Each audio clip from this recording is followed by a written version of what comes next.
فأخذهم الله بذنوبهم والله شديد العقاب قل للذين كفروا ستغلبون وتحشرون إلى جهنم وبئس المهاد قد كان لكم آية في فئتين التقتا فئة تقاتل في سبيل الله وأخرى كافرة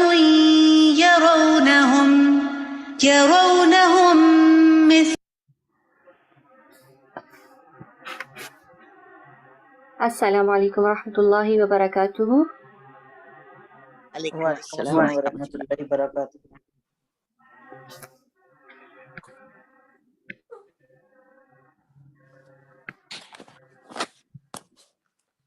آپ سب کو میری آواز ٹھیک آ رہی ہے؟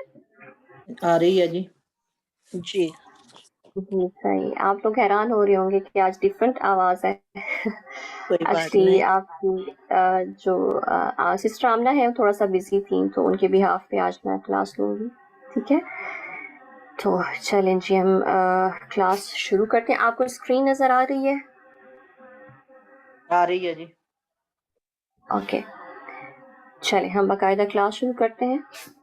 اعوذ باللہ من الشیطان الرجیم بسم اللہ الرحمن الرحیم رب اشرح لی صدری ویسر لی امری واحلل عقدۃ من لسانی یفقهوا قولی رب زدنی علما اللہم فقہنا فی الدین اللہم انی اسألک علما نافعا ورزقا طیبا وعملا متقبلا. السلام علیکم ورحمۃ اللہ وبرکاتہ. چلیں آج ہم نے لیسن کرنا ہے لیسن 14 ہے کتاب العلم مشکات المصابیح بک آف نالج. ہاں آج ہم نے پڑھنی ہے حدیث 11 اور 12. ٹھیک ہے چلیں جی شروع کرتے ہیں ہم. یہ آپ کے سامنے ٹیکسٹ آ رہا ہے حدیث 11 اور 12 کا.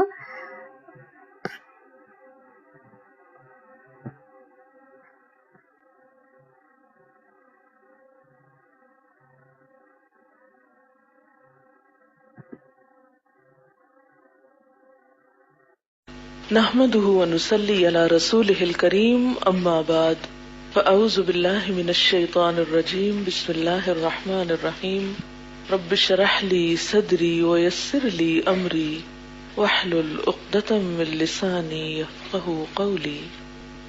علم کے حصول کے طریقے کیا کیا ہو سکتے ہیں؟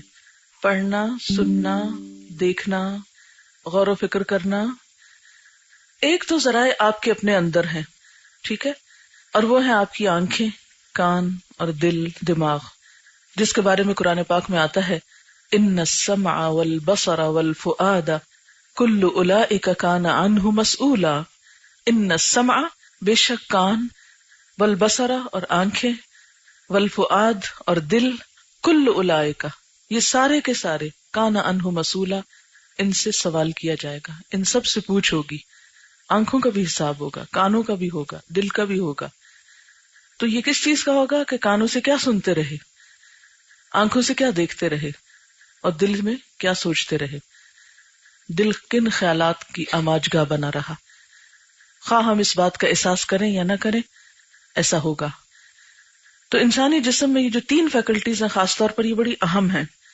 اس کے بعد کچھ ذرائع بیرونی ہیں، یعنی کچھ داخلی ہیں کچھ خارجی ہیں. آپ کے پاس یہ جو صلاحیتیں ہیں، نعمتیں ہیں، ان کو استعمال کرنے کے لیے کچھ چیزیں آپ کو مدد دیتی ہیں. مثلاً کتاب، استاد، ماحول، یہ 3 چیزیں جو ہیں ان سے آپ بہت کچھ سیکھتے ہیں. کتاب آپ کہیں بھی پڑھیں، گھر میں پڑھیں یا باہر پڑھیں، کلاس روم میں پڑھیں یا کسی ٹرین میں پڑھیں یا جہاز میں پڑھیں. دوسرا استاد کے بغیر بھی علم مکمل نہیں ہوتا. اللہ تعالیٰ نے صرف کتاب نہیں بھیجی، اس کے ساتھ نبی صلی اللہ علیہ وسلم کو بھیجا، معلم کو بھیجا.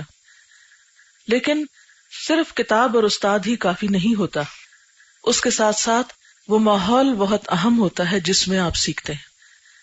اس ماحول کو درست رکھنا بہت بنیادی ذمہ داریوں میں سے ہے. ماحول میں کیا کچھ آتا ہے یہ بتائیے.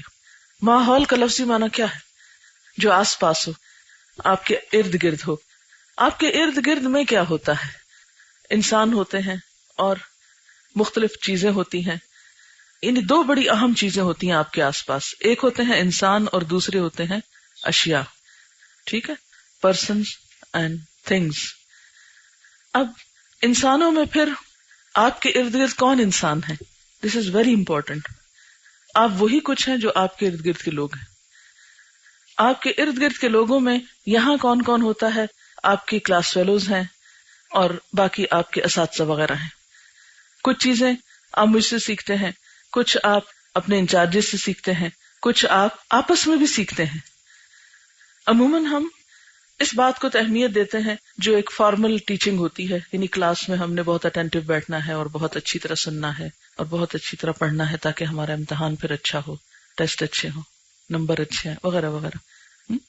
لیکن یاد رکھیے کہ صرف اس سے پرسنالٹی کی تکمیل نہیں ہوتی، ایک شخصیت نکھر کر سامنے نہیں آتی. صرف کلاس روم ٹیچنگ کافی نہیں ہوتی. اسی لیے آپ دیکھیں گے کہ ہر اچھے انسٹیٹیوٹ میں ایکسٹرا کریکولر ایکٹیویٹیز ہوتی ہیں، یعنی نصاب کے ساتھ، جس کو کہتے ہیں نا ہم نصابی یعنی نصاب، یہ جو سلیبس آپ کو پڑھایا جاتا ہے اس کے ساتھ ساتھ کچھ اور ایکٹیویٹیز، ان سے بھی آپ بہت کچھ سیکھتے ہیں جو آپ کے آس پاس ہو رہا ہوتا ہے. مثلاً ایک ادارے کی والز جو ہیں، دیواریں، وہ بھی آپ کو سکھا رہی ہیں اگر ان پہ کچھ اچھی چیزیں لگی ہوئی ہیں، اور اگر وہ اگنورڈ ہیں تو آپ کی وہ لرننگ ختم ہو گئی. آپ گزرتے گزرتے بہت کچھ پڑھ لیتے ہیں. تو انسانوں میں ایک تو ہے استاد، پھر اس کے بعد ایک ہے طالب علم، ساتھی، یہ بہت اہم ہے، اور تیسرے نمبر پر پھر عام لوگ آتے ہیں. کچھ لوگوں سے ہم بہت اچھی چیزیں سیکھتے ہیں لیکن کچھ لوگوں سے ہم بہت خراب چیزیں بھی سیکھ لیتے ہیں. اس لیے بہت کیئرفل ہونا چاہیے اپنی سراؤنڈنگ کے بارے میں، انوائرنمنٹ کے بارے میں، دوستوں کے بارے میں، ماحول کے بارے میں، کہ آپ کہاں پر ہیں اور کیسے لوگوں میں گھرے ہوئے ہیں. پھر آپ دیکھیے کہ انسان مختلف چیزوں سے بھی سیکھتا ہے. حضرت ابراہیم علیہ السلام کو اللہ تعالیٰ کی پہچان کس طرح ہوئی؟ وحدانیت کا سبق انہوں نے کہاں سے سیکھا؟ کائنات سے، غور و فکر سے. جتنی بھی ہمارے آس پاس نشانیاں ہیں، ہماری یہ ہوائیں، فضائیں اور مختلف چیزیں جو دن رات ہم دیکھتے ہیں، ان سب میں بہت سی نشانیاں ہیں سیکھنے والوں کے لیے. ٹھیک ہے. پھر ایک اور بات یہ ہے کہ کچھ لرننگ ڈائریکٹ ہوتی ہے اور کچھ انڈائریکٹ، کچھ بالواسطہ اور کچھ بلا واسطہ. ٹھیک ہے، یعنی بغیر کسی واسطے کے ڈائریکٹ آپ سیکھ رہے ہوتے ہیں، اور کچھ ہوتا ہے بالواسطہ، یعنی کہ انڈائریکٹلی سیکھ رہے ہوتے ہیں. ڈائریکٹلی کہاں سے سیکھتے ہیں؟ کتاب سے سیکھتے ہیں، ٹیلی ویژن کے پروگرام سے سیکھتے ہیں، یا استاد سے سیکھتے ہیں، یا کسی انسان سے سیکھتے ہیں.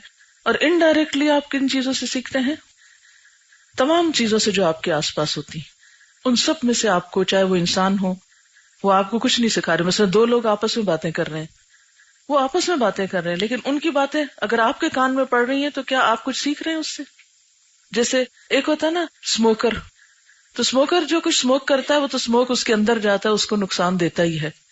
لیکن پیسو اسموکر جو ہوتے ہیں، یعنی آس پاس بیٹھے ہوئے ہیں اور وہ دھواں سونگے چلے جا رہے ہیں، وہ دھواں صرف اسموکر کے لیے نقصان دہ نہیں، پاس بیٹھنے والوں کے لیے بھی اتنا ہی نقصان دہ ہے، جو خود نہیں اس دھوئیں کو اندر لے جا رہے لیکن وہ جا رہا ہے کیونکہ وہ اس ماحول میں بیٹھے ہوئے ہیں. آپ کا دوست سگریٹ پی رہا ہے، آپ نہیں پی رہے، لیکن وہ آپ پر بھی اثر انداز ہوگا، اس کا دھواں آپ تک بھی پہنچے گا. بالکل 1400 سال پہلے جیسے نبی صلی اللہ علیہ وسلم نے ایک مثال دی تھی کہ بھٹی جھونکنے والے کے پاس، اس زمانے میں سگریٹ کا رواج نہیں تھا نا، ورنہ آپ صلی اللہ علیہ وسلم شاید یہی فرماتے کہ سگریٹ پینے والے کے پاس بیٹھنے والا جو ہے اس کو کیا ملے گا؟ سگریٹ کا دھواں ہی ملے گا نا، اگر آپ ایسے دوست کے پاس بیٹھے. تو ہمارا ماحول جو ہے وہ ہمیں انڈائریکٹلی بہت کچھ سکھا دیتا ہے، بہت کچھ ہمارے اوپر اثر انداز ہوتا ہے. آپ کہیں جا رہے ہیں، آپ کے کان میں کسی کے چیخنے کی آواز آتی ہے، آپ جا رہے ہیں، کوئی ہنس رہا ہے، کوئی بیمار ہے، کوئی کچھ، ان سب چیزوں سے آپ متاثر ہوتے ہیں نا. یہ سب معلومات آپ کے ذہن میں جمع ہو رہی اور پھر ان کا کہیں نہ کہیں جا کر کچھ ری ایکشن ہوتا ہے. کچھ ری ایکشن جو ہے وہ نارمل ہوتے ہیں، پازیٹیو ہوتے ہیں، مثبت ہوتے ہیں، اور کچھ ری ایکشن جو ہیں وہ اب نارمل ہوتے ہیں. الرجی کا لفظ سنا کبھی، جس کو ہم الرجی کہتے ہیں عام طور پہ؟ جو الرجی ہوتی ہے وہ کیا ہوتی ہے؟ It's a reaction but اب نارمل ری ایکشن. مثلا الرجی کے سیزن میں کیا ہوتا ہے عام طور پر؟ وہی خوشبو، وہی ہوائیں کچھ لوگوں کو بہت ہی لطف دیتی ہیں اور کچھ لوگوں کے لیے کیا ہو گئی؟ بیماری کا سبب ہو گئی. تو وہ جو بیماری ہے وہ کیا ہے؟ ایک طرح سے اس فضا میں آپ کو ایک ریئیکشن ہوا ہے جو ہونا تو نہیں چاہیے تھا لیکن ہو گیا. تو بالکل اسی طرح ہم اپنے ماحول سے جو کچھ سیکھتے ہیں، مثلا آپ ایک ڈرامہ بیٹھ کے دیکھ رہے ہیں، آپ کہتے ہیں جی یہ تو انٹرٹینمنٹ ہے، مان لیا انٹرٹینمنٹ ہے، لیکن کیا اس سے آپ نے سیکھا؟ کچھ نہیں. سیکھتے ہیں نا.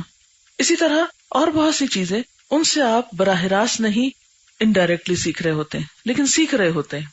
اسی لیے ہمیں کیا حکم دیا گیا؟ ہم اپنی آنکھوں کی بھی حفاظت کریں، اپنے کانوں کی حفاظت بھی کریں، اپنی زبان کی حفاظت بھی کریں، اور اپنے دل اور دماغ کی حفاظت بھی کریں. یہ سب کچھ ہمارے پاس اللہ کی امانت ہے، ان کے بارے میں سوال کیا جائے گا. ان السمع والبصر والفؤاد کل اولئک کان عنہ مسئولا، ان سے پوچھا جائے گا. ٹھیک ہے؟ تو اسی لیے جب آپ کہیں بھی انتظار کے مواقع میں ہوں، کہیں بھی آپ کو ناخوشگوار صورتحال کا سامنا ہو، تو آپ فوری طور پر ایک ری ایکشن کریں گے.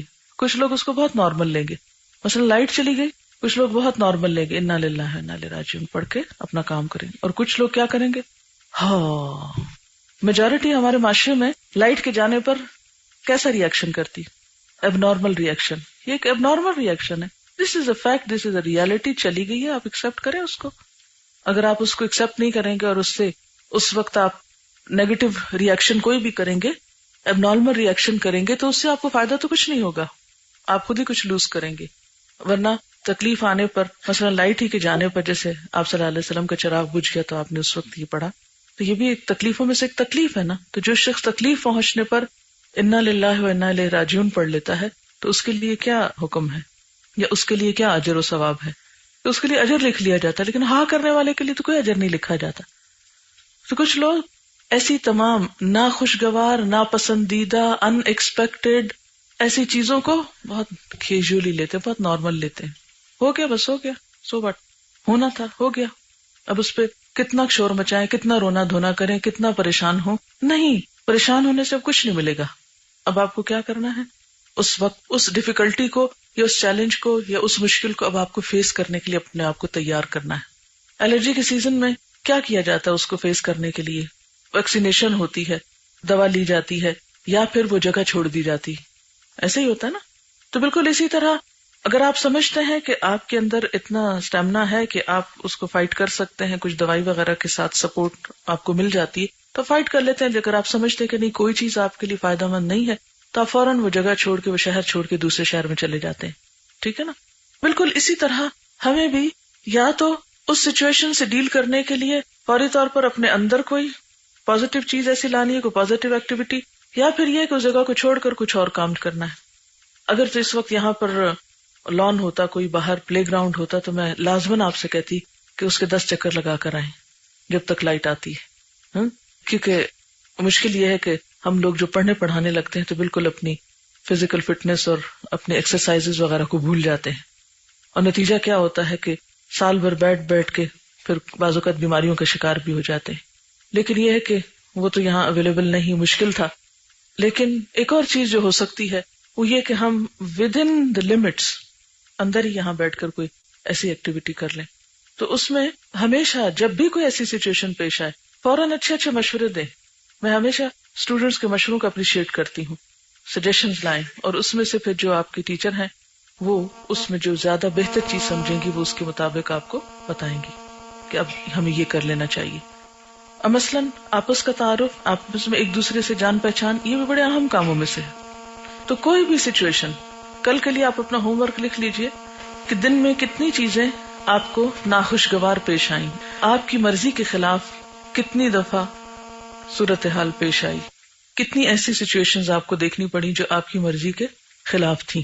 اس موقع پر آپ نے کس طرح بہیو کیا، انتظار کے لمحات کو آپ نے کیسے استعمال کیا.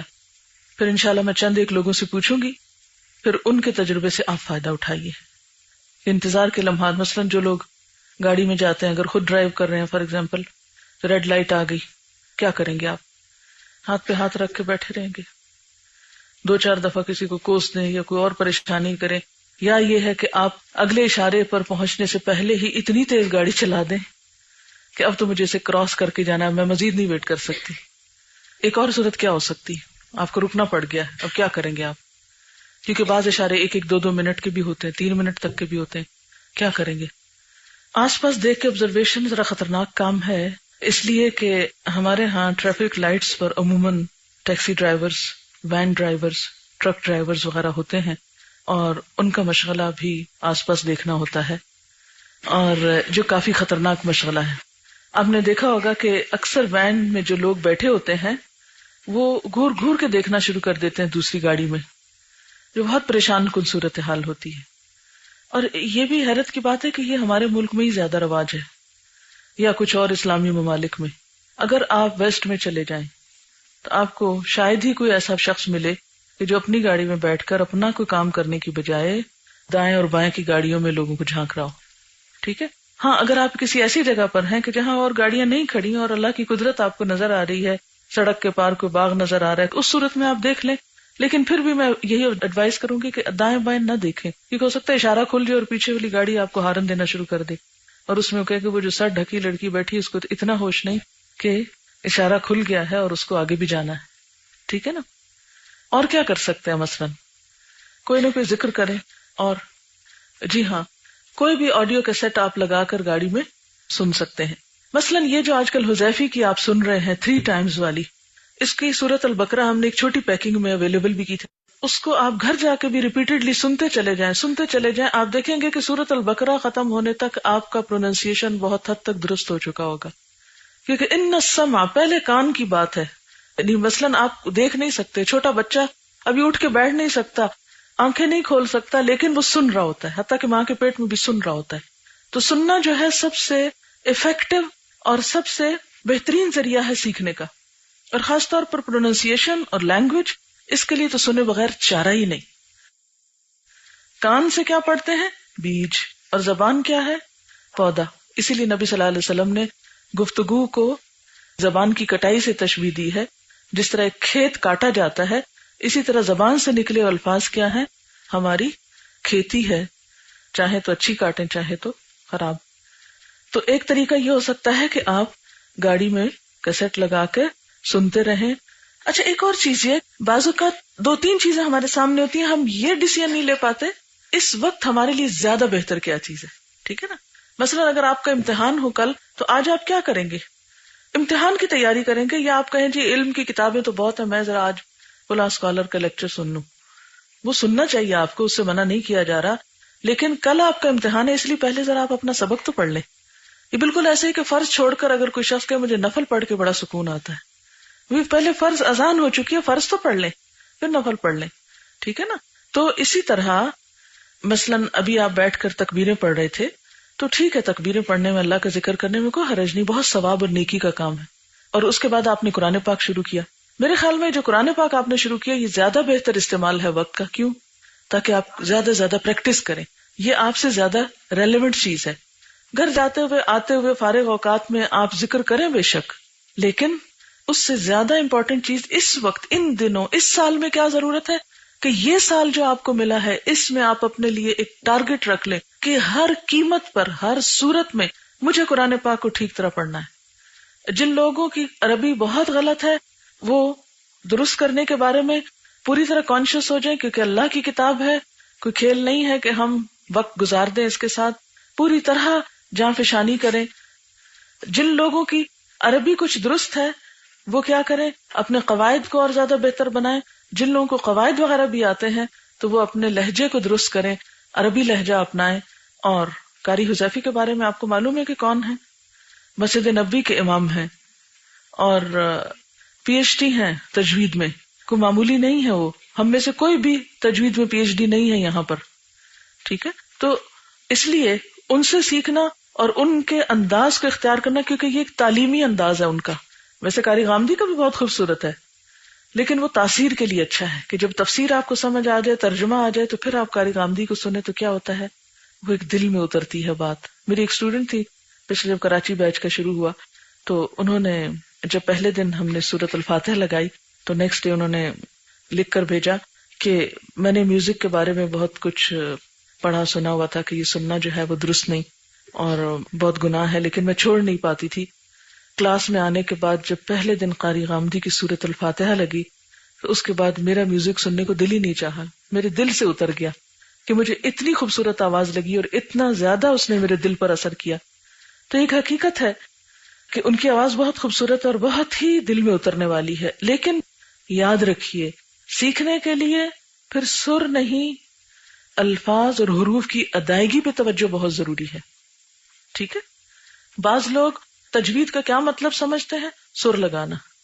اسی لیے آپ جو لوگ کالجز سے آئے ان کو معلوم ہے کہ اسکولز میں کالجز میں جو قرات کمپٹیشن ہوتے ہیں اس میں عموماً کس چیز پہ توجہ دی جاتی ہے؟ سر پہ. بہت سے لوگ زبر زیر بھی ٹھیک نہیں پڑھ رہے ہوتے لیکن سر بہت لگاتے ہیں اور وہ سمجھتے ہیں کہ سر لگانا جو ہے یہی تجوید کرنا ہے، یہی تجوید ہے اور یہی ہمارا مقصد ہے. یہاں پر قاری حذیفی کے ذریعے جو تجوید آپ کو سکھائی جا رہی ہے اس کا مطلب سر لگانا نہیں ہے. اس کا مقصد کیا ہے کہ ہر حرف کا، لفظ نہیں، ہر حرف کا حق ادا کیا جائے. کیوں؟ اس لیے کہ اللہ کا کلام ہے، کوئی معمولی چیز نہیں ہے. وما ہوا بالہزل. مجھے یاد ہے کہ میں نے اپنے بچوں کو جب قرآن پاک پڑھانا شروع کیا تو جو استاد ان کو پڑھا رہے تھے انہوں نے بہت اچھی طرح تجوید بھی سکھائی ان کو اور سر سے پڑھنا بھی سکھایا. فیصل مسجد کی تراویحیں جو پڑھاتے ہیں امام قاری علیم الرحمان صاحب جو ہیں، میں جب یونیورسٹی میں کام کرتی تھی تو وہ ہمارے پڑھانے کے لیے وہاں آیا کرتے تھے، تجوید سکھاتے تھے اسٹوڈینٹس کو. تو ایک دن میرے آفس میں بیٹھے ہوئے تھے، میری بیٹی آئی تو چھوٹی تھی ابھی، تو میں نے کہا کہ تم قاری صاحب کو سناؤ تاکہ تمہاری غلطیوں کی اصلاح ہو اور تمہیں مشورہ دیں. اچھا، کیونکہ سیکھنے کی تو کوئی حد نہیں نا، آپ کو ہمیشہ آگے سے آگے بڑھنا چاہیے. تو اس میں یہ تھا کہ بہت اچھا پڑھتی ہے. کراچی میں بھی کالج میں کمپٹیشن تھا تو اس نے وہاں بھی سندھ میں ٹاپ کیا وہاں کے بورڈ میں. اور تو ہوا یہ کہ جس وقت وہ پڑھ رہی تھی تو انہوں نے سننے کے بعد کہا کہ بیٹا دیکھو، قرات جو ہے وہ خوبصورت پڑھنے کا نام نہیں ہے، حروف اور الفاظ کی درست ادائیگی کا نام ہے. ہر حرف کا حق دینا سیکھو. اب یہ ایک ماہر کی رائے تھی کہ ہر حرف کا حق دو. اس کی توجہ کس پہ تھی زیادہ؟ قاری سدیس کو سنا تو اس کو فالو کر لیں، کسی اور کو سنا تو اس کو فالو کریں، اس کو کاپی کریں. تو وہ سٹائل زیادہ اس میں اختیار کر رہی تھی، جبکہ کرنے کا کام کیا تھا؟ ہر حرف کو اس کا حق دینا.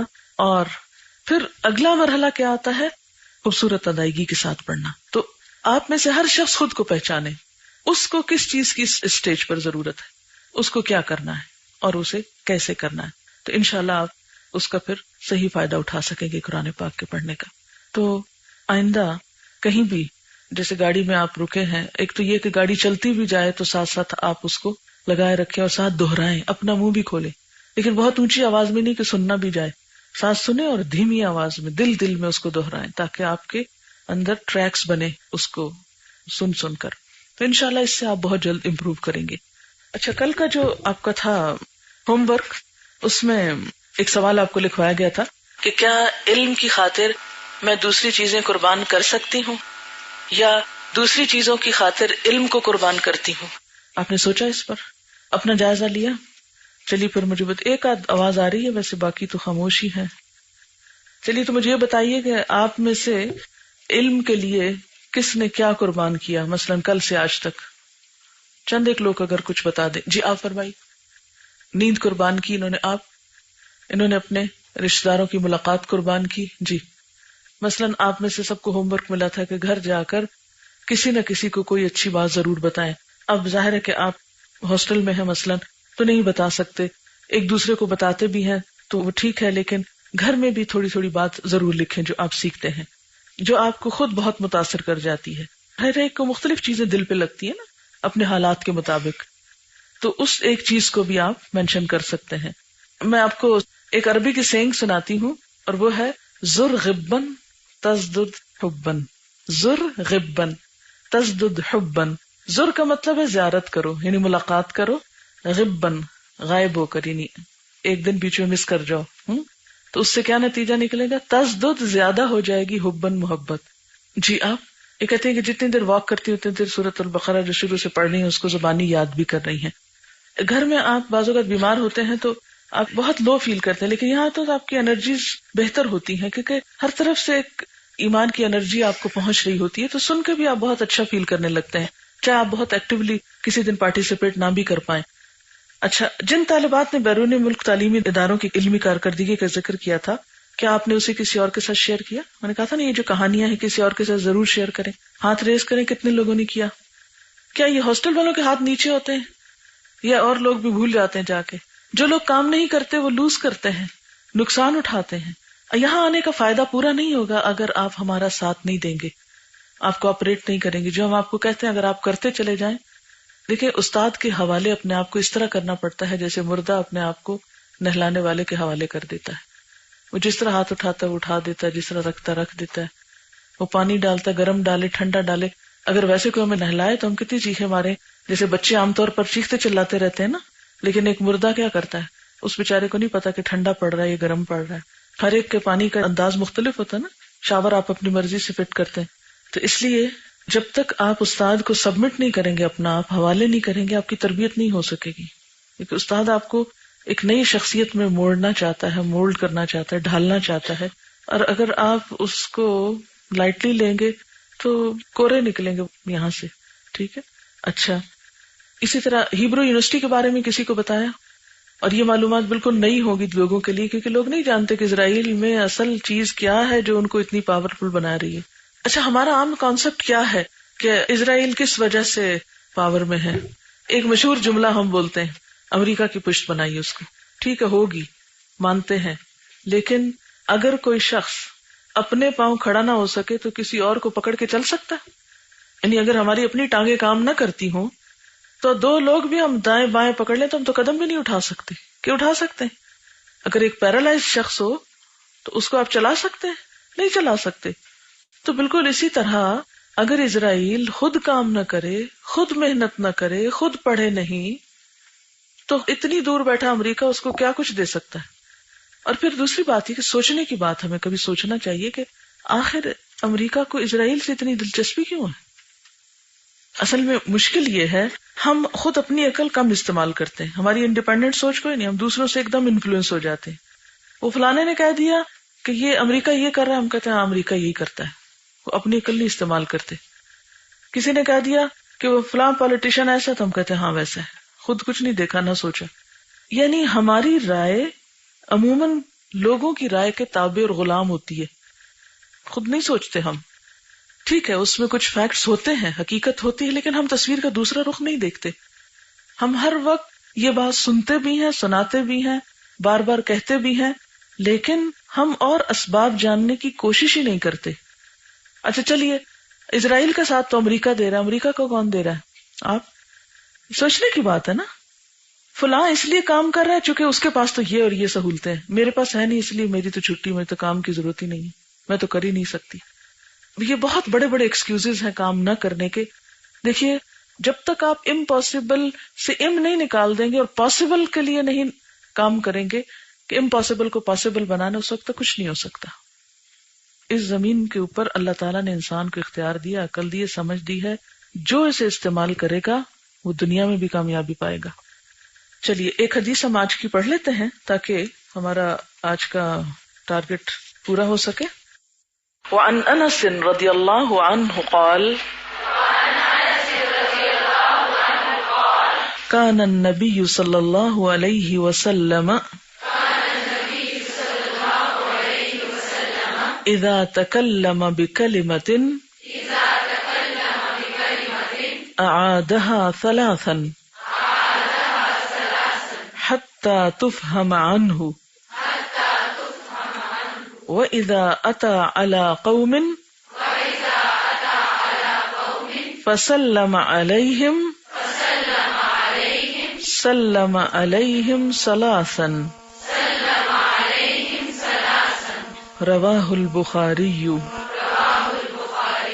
وعن انس، حضرت انس رضی اللہ تعالی عنہ سے روایت ہے، قالا کہتے ہیں، کان النبی صلی اللہ علیہ وسلم کہ نبی صلی اللہ علیہ وسلم تھے، اذا تکلم جب کلام کرتے، جب بات کہتے، بکلمۃ ساتھ کسی بات کے، یعنی جب بھی کوئی بات کرتے، اعادہا ثلاثاً تو اسے 3 دفعہ دہراتے، اس کا اعادہ فرماتے، حتی تفہم عنہ یہاں تک کہ آپ سے بات سمجھ لی جاتی، وَإِذَا أَتَى عَلَى قَوْمٍ اور جب کسی قوم کے پاس آتے یعنی کسی گروہ کے پاس آتے، لوگوں کے پاس آتے، فسلم علیہم پھر ان کو سلام کرتے، سلم علیہم ثلاثاً تو ان کو 3 دفعہ سلام کرتے. اسے بخاری نے روایت کیا ہے.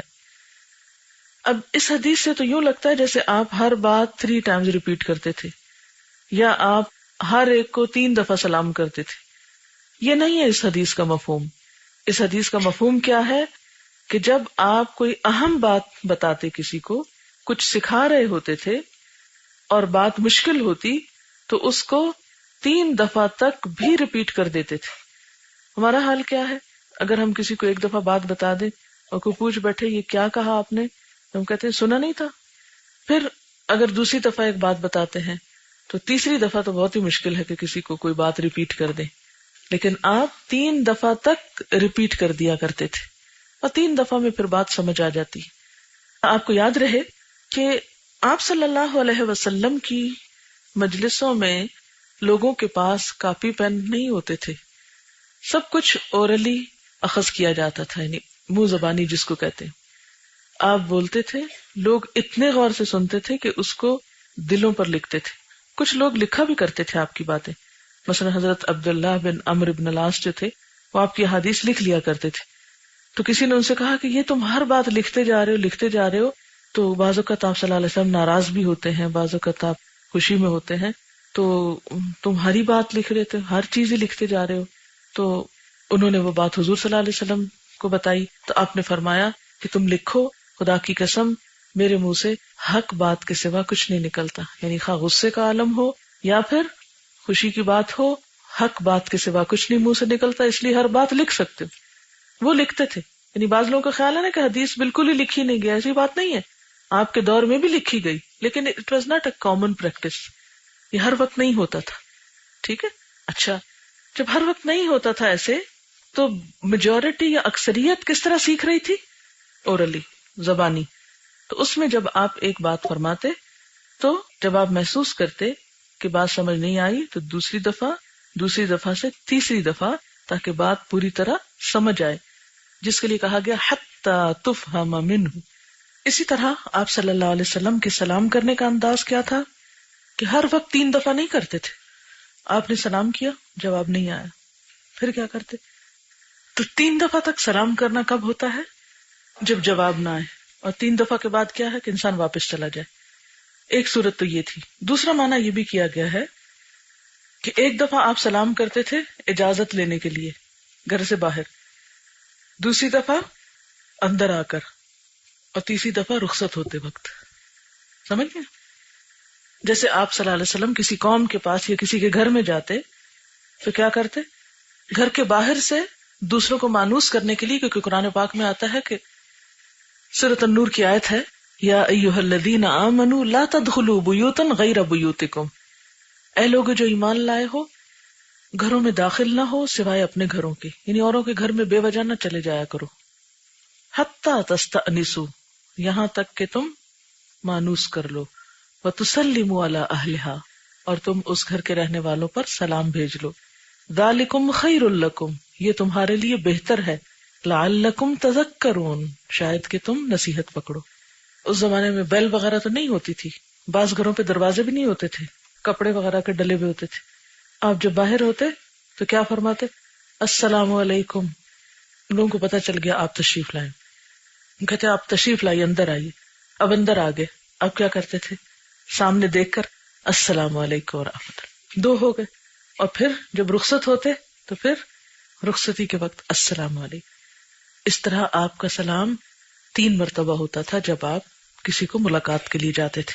اچھا، تو کل کے لیے ایکٹیویٹی کیا ہوگی؟ سلام. بات کرتے وقت سمجھانے کی کوشش.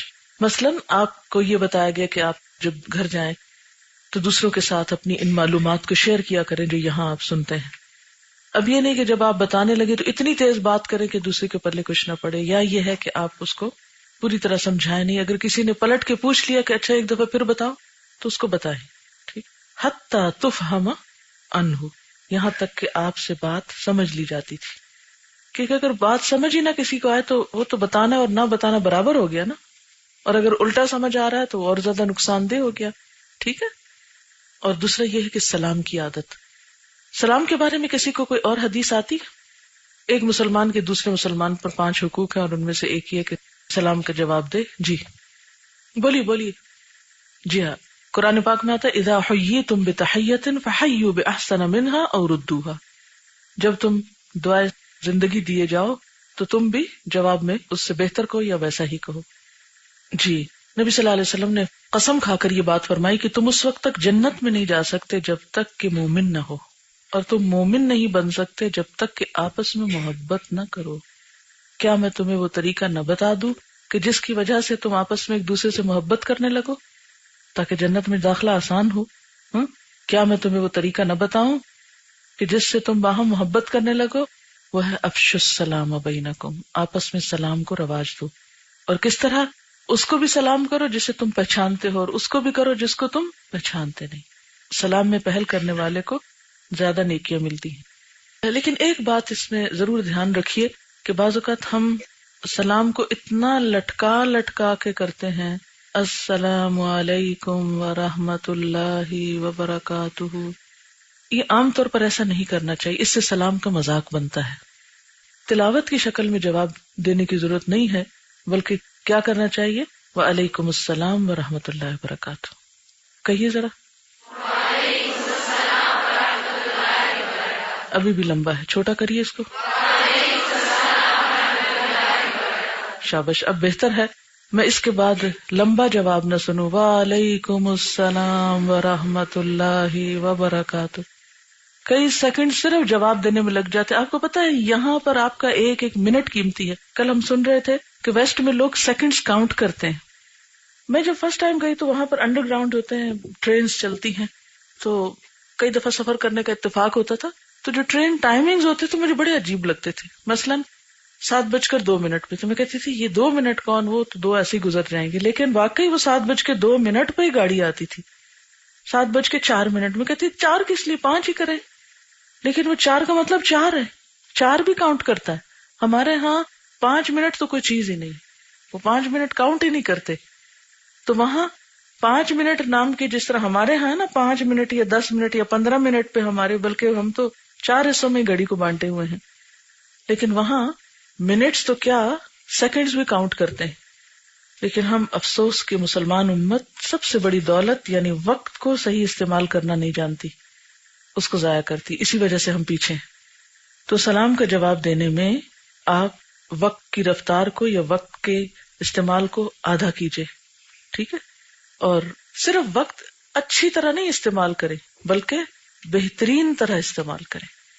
ایک تو ہے نا آپ سوچیں، بڑے مطمئن ہو جائیں، جی اب ہم غلط کام تو نہیں کریں، ہم تو اچھا کام کریں، ہم تو یہاں آ گئے ہیں، پروٹیکٹڈ ہیں، ہم کو غلط کاموں میں نہیں پڑے، ہم تو قرآن پڑھ رہے ہیں اور قرآن کی مجلس میں بیٹھے ہوئے اس لیے ریلیکس ہیں، سستی کے مارے کام کر رہے ہیں. نہیں، یہاں بھی آگے ہیں تو بھی آپ کو مزید ایفیشنسی چاہیے، زیادہ سے زیادہ، آگے سے آگے. جو کچھ آج ہم ہیں صرف ہمیں اسی پر نہیں رہنا، ہمیں آگے بڑھنا ہے. فاستبقوا الخیرات، نیکیوں میں دوڑ لگانی، سبقت کرنی ہے. چلیے ایک اور حدیث پڑھ لیتے ہیں. وَأَنْ أَبِي مَسْعُودٍ الْأَنصَارِيِّ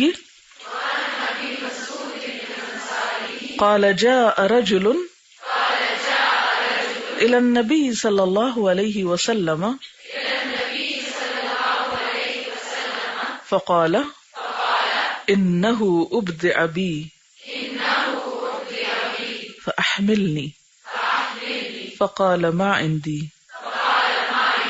فَقَالَ رَجُلٌ يَا رَسُولَ اللَّهِ أَنَا أَدُلُّهُ عَلَى مَنْ يَحْمِلُهُ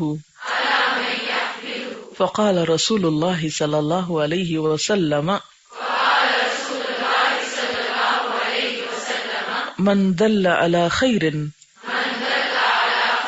فَلَهُ مِثْلُ أَجْرِ فَاعِلِهِ رواہ مسلم.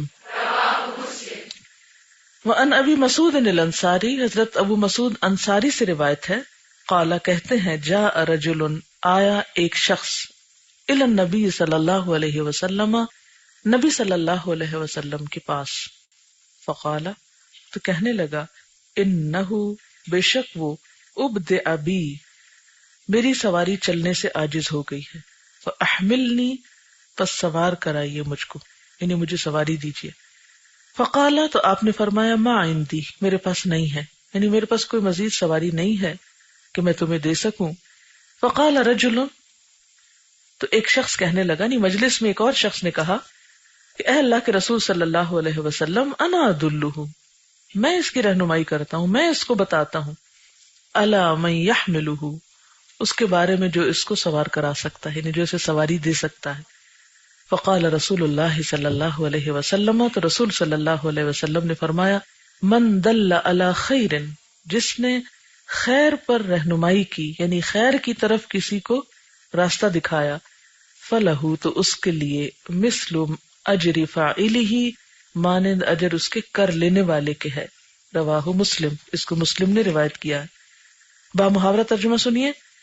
حضرت ابو مسعود انصاری رضی اللہ تعالی عنہ سے روایت ہے کہ ایک شخص رسول اللہ صلی اللہ علیہ وسلم کی خدمت میں حاضر ہوا اور عرض کی کہ میری سواری چلنے سے عاجز ہو گئی ہے، یعنی اونٹ چل نہیں رہا.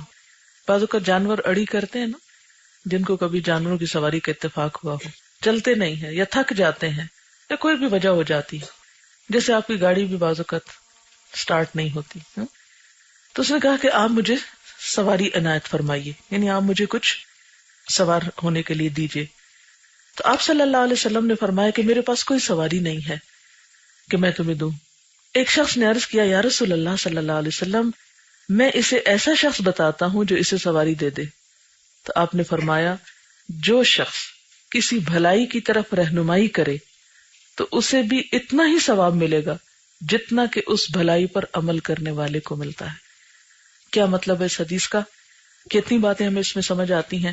نمبر ایک تو یہ ہے کہ ضرورت پڑنے پر آپ دوسرے سے اپنی مشکل بیان کر سکتے ہیں. سوال کرنا ویسے تو ناپسندیدہ ہے، لیکن بعض مقامات ایسے ہوتے ہیں کہ اس کے بغیر چارہ ہی نہیں. اس میں آپ دوسرے کو اپنی تکلیف پریشانی کا اظہار کر سکتے ہیں جہاں سے آپ کو یہ توقع ہو کہ وہ شخص آپ کے لیے کچھ کرے گا. یعنی اس حدیث سے یا اس سچویشن سے یہ پتہ چلتا ہے کہ آپ صلی اللہ علیہ وسلم جیسے کسی غزوے سے تشریف لا رہے تھے یا کسی سفر پر تھے. اب ایک شخص سفر پہ جا رہا ہے، مثلا ایک قافلے کی صورت میں آپ جا رہے ہیں، 4-5 گاڑیاں جا رہی ہیں، آپ کی گاڑی جو ہے وہ رک جاتی ہے بیچ میں، تو کیا آپ کسی کو نہیں بتائیں گے کہ میری گاڑی ٹربل کر رہی ہے؟ بتائیں گے نا. دوسرے سے ایڈوائس لیں گے یا دوسرے سے مشورہ مانگیں گے، اور ہو سکتا ہے کہ بالکل ہی بند ہو جائے تو اب آپ باہر نکل کے کھڑے تو نہیں ہو جائیں گے. آپ اپنے ساتھیوں کو کیا کہیں گے کہ میرے ساتھ یہ مسئلہ پیش آ گیا.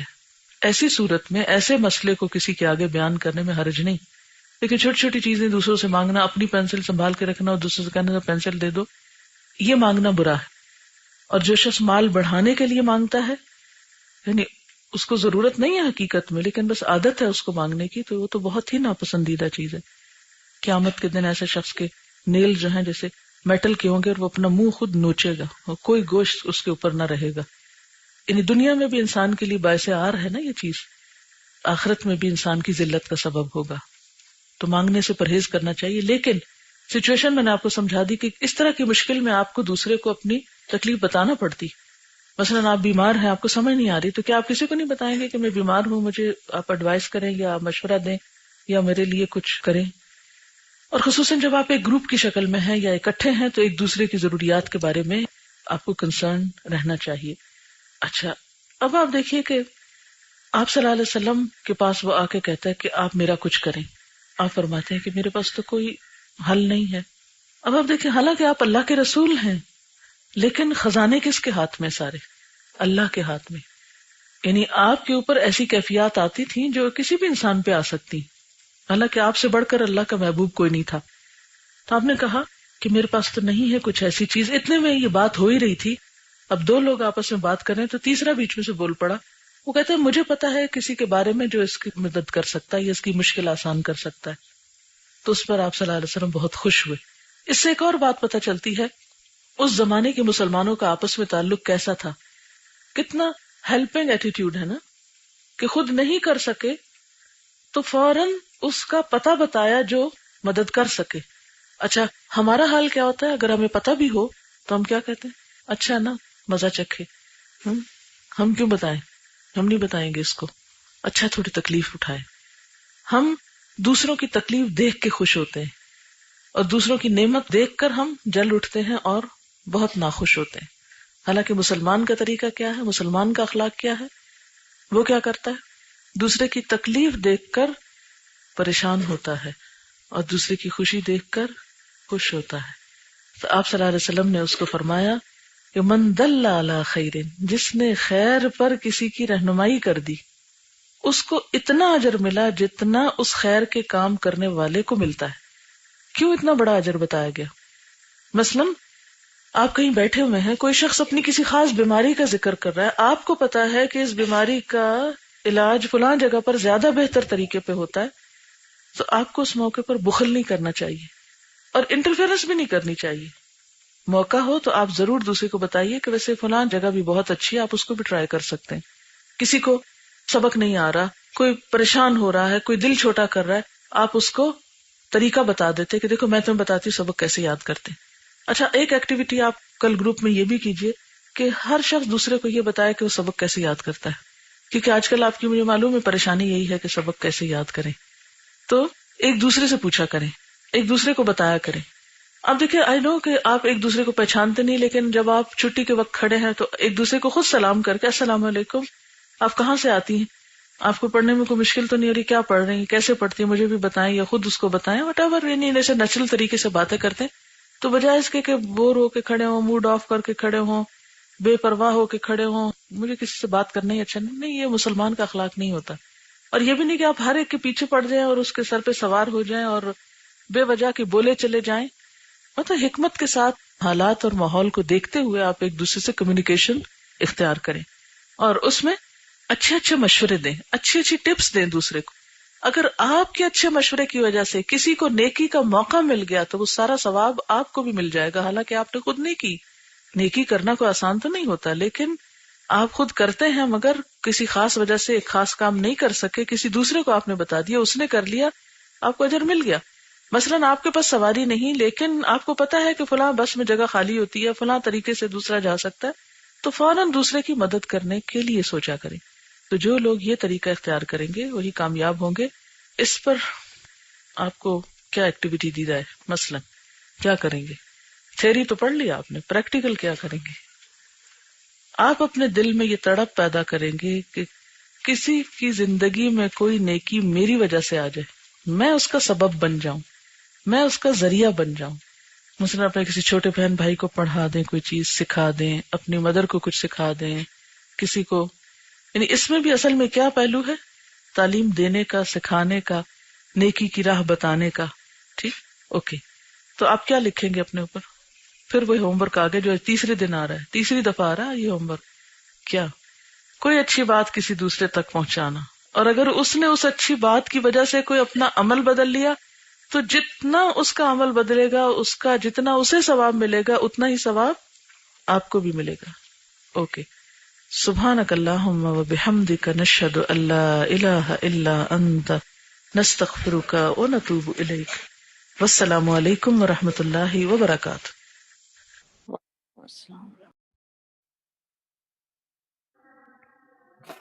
السلام علیکم ورحمۃ اللہ وبرکاتہ. وعلیکم السلام ورحمۃ اللہ وبرکاتہ. الحمدللہ ہماری حدیث 11 اور 12 کمپلیٹ ہو گئی. ہوپفلی آپ کو سمجھ آ گئی ہوگی. چلیں اب اس لیسن کے بارے میں جو کوئز ہے وہ دیکھ لیتے ہیں. اچھا جی، سب سے پہلا کوشچن ہے، علم حاصل کرنے کے کون سے طریقے ہیں؟ Select any 4. جی غزالہ پروین، آپ خود کو انمیوٹ کریں اور اس کا آنسر دیں. جی، علم حاصل کرنے کے 4 طریقے ہیں. ایک تو ہے پڑھنا، سننا، جی سیکھنا اور غور و فکر کرنا. جی دیکھتے ہیں کہ اس کا آنسر ہمیں کیا ملتا ہے. جی بالکل، پڑھنا، سننا، دیکھنا اور فکر کرنا، بالکل ٹھیک، صحیح. چلیں اگلا سوال ہے، حضرت ابراہیم علیہ السلام نے وحدانیت کا سبب کہاں سے سیکھا؟ کائنات میں غور و فکر سے، دوستوں سے، والدین سے. جی مہوش، آپ انمیوٹ کر کے آنسر دے دیں. السلام علیکم. کائنات میں غور و فکر کرنے سے. جی ٹھیک ہے. Hopefully this is the correct answer. Let's see. جی کائنات میں غور و فکر سے بالکل ٹھیک. Next question. آپ صلی اللہ علیہ وسلم کا چراغ بجھ گیا تو جب آپ صلی اللہ علیہ وسلم کا چراغ بجھ گیا تو آپ صلی اللہ علیہ وسلم نے کیا کلمات ادا کیے؟ لا الہ الا اللہ محمد رسول اللہ، ان للہ و انا الیہ راجعون، لا الہ الا انت سبحانک. چلیں غزالہ اور مہوش کے علاوہ کوئی ہے جو اس کا آنسر کرنا چاہیں گی؟ آپ دونوں نے آلریڈی ایک کوشچن کا آنسر کیا ہے. فاطمہ، کنیز، یونس، زکیہ، سعید، آپ ٹرائی کریں. ان للہ و انا راجعون. جی ماشاء اللہ. جی دیکھتے ہیں اس کا آنسر کیا ہے. بالکل ٹھیک. انا للہ و انا الیہ راجعون. Okay next question.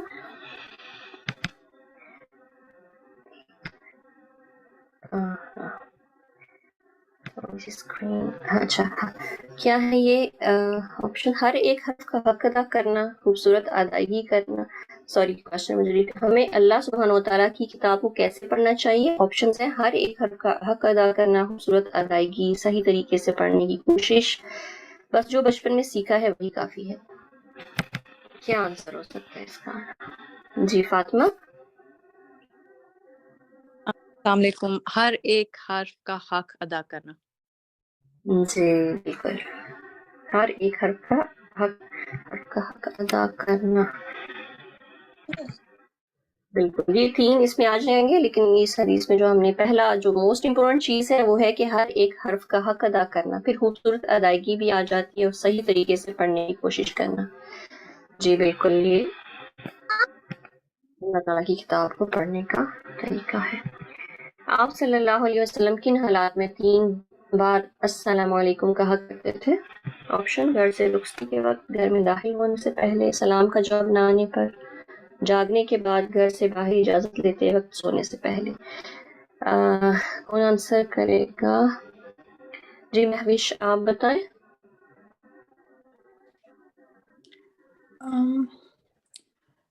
آپ صلی اللہ علیہ وسلم نے 3 بار سلام کہا جبکہ سلام کا جواب نہ آنے پر، گھر میں داخل ہونے سے پہلے، گھر سے باہر جاتے اجازت لیتے وقت، اور گھر سے رخصتی کے وقت.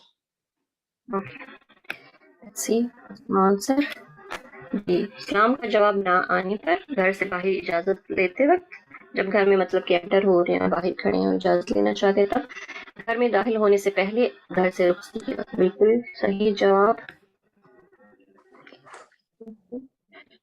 ٹرو اور فالس؟ ضرورت پڑنے پر آپ اپنی پریشانی یا مشکل کا اظہار کسی اور سے نہیں کر سکتے. از اٹ ٹرو اور فالس؟ اوکے جی غزالہ آپ بتا دیں. فالس. جی بالکل false.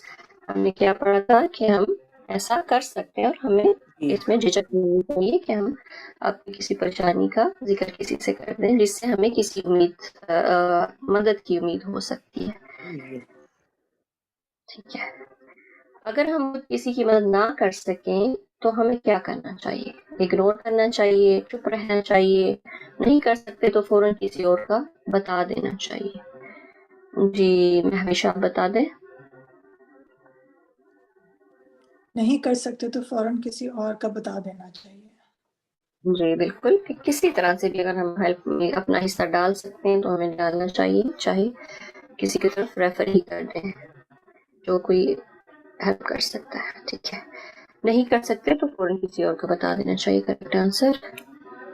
Okay now we discuss کہ ہم نے کیا لیسنس لیے ہیں اس احادیث کی ایکسپلینیشن سے. ٹھیک ہے. اسکرین تھوڑا سا پرابلم کر رہی ہے. اوکے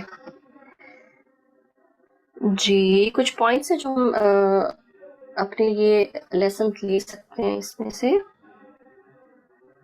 ہمارے لیے اور ہمارے بچوں کے لیے اچھی صحبت اور اچھے ماحول کا ہونا بہت ضروری ہے. ہمیں قرآن پاک کو پڑھنے صحیح طریقے سے پڑھنے کے لیے اپنی زیادہ سے زیادہ کوشش کرنی چاہیے. ایک مسلمان وہ ہوتا ہے جو کسی دوسرے کی تکلیف دیکھ کر پریشان ہوتا ہے اور اس کی کو دیکھ کر خوش ہوتا ہے. دل میں تڑپ ہونا کہ کسی کی زندگی میں کوئی نیکی میری وجہ سے آ جائے یا میرے ذریعے آ جائے. جی بالکل، یہ 4 بہت اہم پوائنٹس ہیں. ان میں اگر آپ ایسے کوئی کچھ ایڈ کرنا چاہے تو آپ پلیز بتائیں کہ آپ کو اور کوئی بات اچھی لگی ہو انہی پوائنٹس کو اور ایلیبوریٹ کرنا چاہے کوئی، تو کوئی بھی ایسا پوائنٹ جو آپ کے مائنڈ میں آ رہا ہے.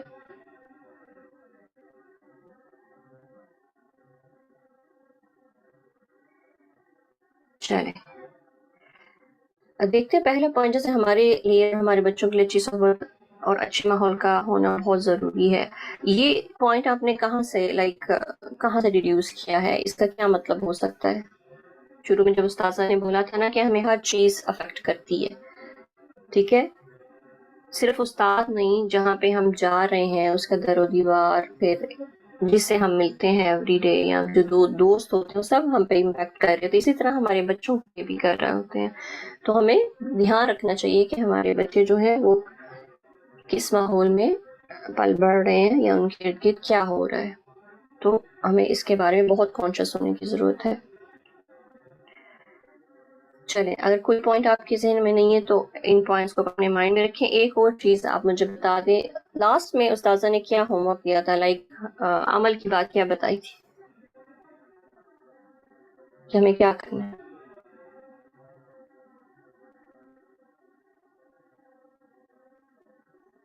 ایک ہوم ورک دیا تھا اینڈ میں، بالکل اینڈ میں. جی محوش آپ بتائیں. ہوم ورک یہ دیا تھا کہ کسی کی بھی زندگی میں آپ کی وجہ سے کوئی نیکی ہو سکے تو آپ وہ آ کے بتائیں کہ کیا وجہ تھی وہ، اور آپ کوئی بھی ایک اچھی بات کسی دوسرے کو پہنچائیں، چاہے وہ آپ کا آج کا سبق ہے یا پریویس ہے. جی بالکل، سب جو سے بھی آپ لیسن. جی ہاں بالکل، جی. اول کی بات یہ تھی کہ ہماری وجہ سے ہم کوشش کریں کہ ایوری ڈے ہماری وجہ سے کسی کی زندگی میں کوئی نیکی آ جائے. ہاں بہت جی. خوبصورت بات ہے اور بہت ہی اس سے ہم جیسے ہوتا ہے نا کہ تقویٰ والی اور گاڈ کانشیسنس ہونے کی بات، تو یہ اس میں آ جائے گا کہ ہم کانشیسلی ایفرٹ کریں کہ ہماری وجہ سے کوئی نیکی کر لے یا کسی کو کوئی اچھی بات سمجھ آ جائے. تو ہمیں پوری کوشش کرنی ہے کہ ہم اس ہوم ورک کو کریں اور اس حق کو ادا کریں. کیونکہ ہم اتنا خوبصورت جب حدیث پڑھتے ہیں تو اپنے تک محدود نہ رکھیں بلکہ دوسروں کو بھی ان کے فوائد، مطلب کہ ان حدیث کا جو جسٹ ہے، جو پورا ایک خلاصہ ہے وہ دیں اور ان کو موٹیویٹ کریں اور بتائیں دوسروں کو بھی کہ آپ نے کیا سیکھا ہے. چلیں آج کے لیے اتنا کافی ہے. ہوپ فلی کلاس اچھی ہو گئی ہے کیونکہ I was a bit stressed کہ میں فرسٹ ٹائم لے رہی ہوں تو کوئی پرابلم نہ ہو جائے پر انشاءاللہ. چلیں جی اختتام کرتے ہیں اپنی کلاس کا. سبحانک اللہم وبحمدک نشہد ان لا الہ الا انت نستغفرک ونتوب الیک. السلام علیکم ورحمۃ اللہ وبرکاتہ. وعلیکم السلام ورحمۃ اللہ وبرکاتہ.